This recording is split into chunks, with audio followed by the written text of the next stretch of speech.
What's up everyone? In this video I want to talk about current modern measures of success in life and how most of the academic school measures are completely wrong. So this is a big myth that needs to be debunked, and most people that I talk to, it's not the case at all. Most people still think that these are indicators of success, even though studies and experiments have proven them not to be. So let's just go through them. The first one is IQ. IQ is mainly a measure of your mathematical and verbal reasoning. Now, a lot of people I talk to just in the normal, everyday world, they still think, oh, IQ is what matters, that's all that matters, it's fixed, you can't change it, and you're screwed from birth. And that's completely wrong. And it just proves to show you how prehistoric our thinking still is. So from like 1920 to 1980, even the early 90s, that was the accepted norm. And of course, studies recently have come out to prove that this is completely false. IQ only predicts, along with technical skills, around 15% of your job performance and job success. That's a very small amount. So again, that's something you can shove in people's faces. Of course, there's also this new thing, fairly new, 90s, called emotional intelligence, EQ. That's proven to be more helpful, but it's not some magic pill. And of course, there's other videos I've done on EQ. So as far as IQ is concerned, I love Tim Ferriss's quote on it in the book 4 Hour Chef. He says, IQ is a ridiculous measure of intelligence that I love to manipulate. So I agree with that. So what are some other measures of academic measures of success? SAT scores. So this is a common test that everyone in American schools, high schools have to take, and it's a big component to applying to college. For me, when I was growing up, I kind of had a feeling that it was ridiculous. It wasn't a true predictor of success, but I had to work with the system, so I did everything I could to get the highest score on the SAT, and I pretty much went from like the 40th percentile to 90th percentile after a lot of hard work, kind of to hack the system. But at the back of my mind, I knew like it doesn't mean crap how well you score in the real world, and that's true. So an experiment was done. Again, I got a lot of these experiments from the book Before Happiness, and they cite specifically where they're from.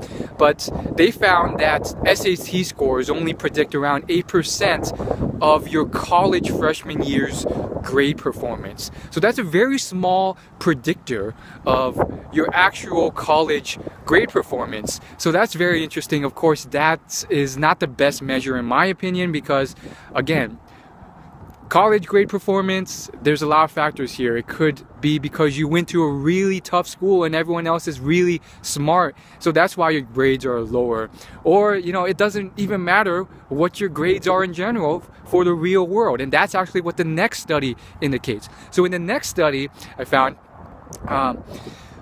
college grade performance actually has no correlation with real world success.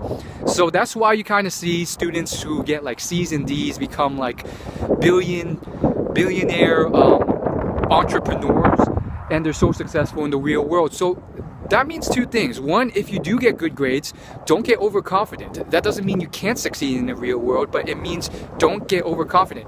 Let's say you fail and you get D's and C's, and this is something that I'm telling you now that no one told me growing up. In fact, they told me the opposite. And so you're really lucky here. And that is, if you're doing bad in school, don't give up, because you could still do really well and be very successful in the real world. And I got that study from Thomas Stanley. He's really well known in the self-help industry because of his books, mainly The Millionaire Next Door. That book is a decade-long study of many millionaires, and all these like experiments and studies to find out trends and correlation and patterns of all these hundreds, if not thousands, of millionaires he studied. And one of the things he found was that there's no correlation there. So it's just some food for thought. It really blows my mind. Again, I want to conclude with a quote from the book Rework. So Rework is written by a fairly successful entrepreneur by the name of Jason Fried. He runs a really successful tech company. But the point is, in the book, he has this chapter on how he hires, and he pretty much says that he doesn't care what college you went to. And he cites this study in that chapter where he says that more Fortune 500 CEOs came from state universities than Ivy League universities. So clearly there are some big misconceptions about schooling and education, and as not just how prestigious a school is and how that influences success, but also all these indicators of success that are still being used in schools today that are wrong. And so it's an exciting and yet also interesting time, because we're still kind of in the prehistoric, we're emerging out of really the prehistoric era on what actually brings success in life. And all these things that for decades and decades have been accepted as true are being debunked. Things like IQ and so forth. And so there's a lot of more convincing evidence on other factors for success. Specifically, willpower is a big one. One is emotional intelligence. Another might be social intelligence. And of course, you know, I've written many articles on my blog about this topic, link below. I've made videos on other measures of success, and of course, you know, there's other books like Outliers by Malcolm Gladwell that goes into more detail. Hopefully you found this useful. Hit the subscribe button below for more free value bombs like this one. I'll see you in the next video. Peace.